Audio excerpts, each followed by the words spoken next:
everybody, I'm the 13th Wolfman. You know what today is? Today is day 15 of the 31 Days of Horror. 31 movies, 31 days, 31 reviews, 31 videos. Hopefully I can get 31 comments per video, but it is what it is. There are other people also doing this. Check them out. Random Horror, Retro Horror, Have Cheetah Will View. I am the Ice Lord. They're all doing different types of things. Jennifer Toshi, Mood 616, Double Shot J, King Gore, Echo, and of course, the one and only MSJ. Brother Max for short. I'm going to ask you to like, subscribe, share, and comment. When you do, when you like and subscribe, you get my stuff out to other people. That's just the way it is. When you comment, I just like to know what you have to say. And when you share, well, kind of goes along with liking. Helps other people see what I put up. Let's talk about today's movie. Today's movie is Friday the 13th Part 3. Now, Parts 2, 3, and 6 in this series are like my favorite movies. You know? I just like... First, I like the guys that played Jason. Just because. I think in Part 3 it's Richard Brooker. And I think he probably brings one of the most menacing feelings to Jason. Now, that being said, Part 3 also feels a little disconnected from the first two. In the first one, they're going to Camp Crystal Lake to reopen the camp and, you know, not just reopen, but they're looking to remodel, you know, renovate, I guess is the word I'm looking for. And, you know, so kids can come there. They have a couple weeks. In the second one, where they're at a camp counseling training center, which is also not, they mention it, they go, this is not far from where, you know, Camp Crystal Lake, aka Camp Blood is, you know. In the third one, we go to this girl's family's summer house called Higgins Haven.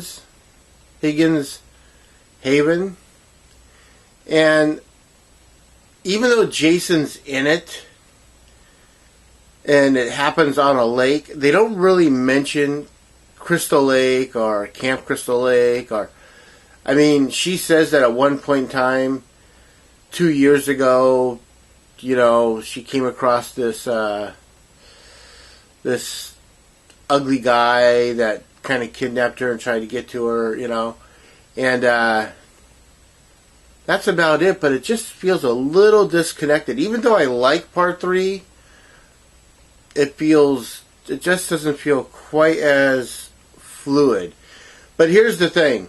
The reason I'm doing just the first 3 movies is because even though it doesn't feel like it's connected, these 3 movies are basically a mini trilogy. If you stop watching after Part 3, you could just about go, okay, there's the conclusion to what happened with Jason. I like that. I mean, yeah, they can bring him back in another one, and they did, you know. But at the end of this one, you feel like it's over, it's done with. Drop the curtain, drop the mic, whatever. So I do like that. They do flow as kind of a single story like this, but they kind of work together, even though, like I said, third one feels a little disconnected. I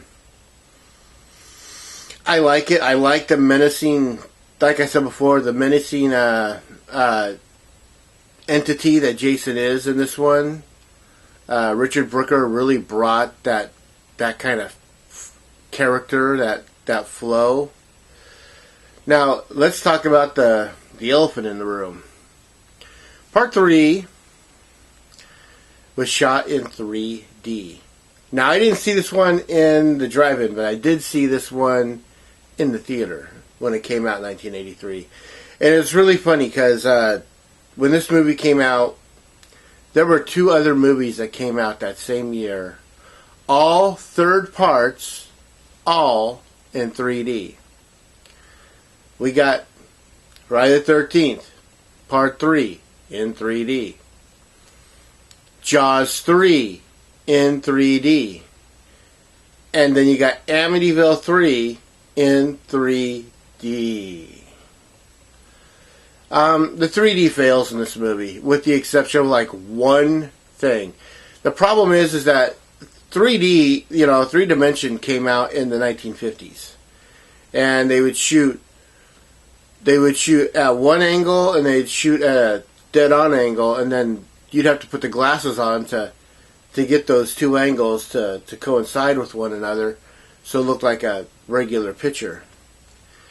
Well, in the 50s, it worked because no one had seen something like that. In the 1980s, we'd already known about 3D, and what they're doing with it in this movie, in particular, is, someone's got a shovel, and the handle of the shovel is sticking out at you, or a stick, and they don't, popcorn. I always thought that was the dumbest one, the popcorn popping, and it failed on my part. On my my opinion, it fails. There's only one thing that they do really well, and that's the harpoon gun. And I feel that if you're going to make this kind of movie, a slasher film, and you're going to put it in 3D, then the 3D needs to support the slasher part. And it doesn't. It's just there for giggles and effects. And it just, like I said, doesn't work. I do love Part 3, but there are some small points that just, for the small effect thing, it just doesn't work. You get to see Jason's face in this one again. Now, here's the really weird thing. So, in the first film, it's 1980. In the second film, it takes place 5 years after the first film. So, it's technically 1985. In this film, the lead actress says that she met up with Jason 2 years ago, but during the second film, Jason has a bag on his head the whole time, except for like when they take it off at the end. And when she meets up with Jason in her past, he's not wearing a bag. So that has to take place after they unbag his head. So now we're in 1987. I mean, it's 2 more years after the last movie is the way I'm accounting for this. I'm the one that's trying to figure this all out. But yeah, I love this movie, but it does have its faults, and I'm willing to accept those faults as they are. But yeah, we're now seeing Jason. Jason gets his hockey mask in this one. And from that point on, that right there, the hockey mask will become an icon of horror. Who knew? Let's put a hockey mask on. Let's put a goalie's mask on this guy, and next thing you know, everyone sees the hockey mask as, hey, it's a Jason mask, not a hockey mask. But yeah, I just think it's kind of funny. I don't really have much more to say, so I'll just end it this way. As always, that's the 15th day of the 31 Days of Horror, and as always, I am the 13th Wolfman, and I'm on the prowl.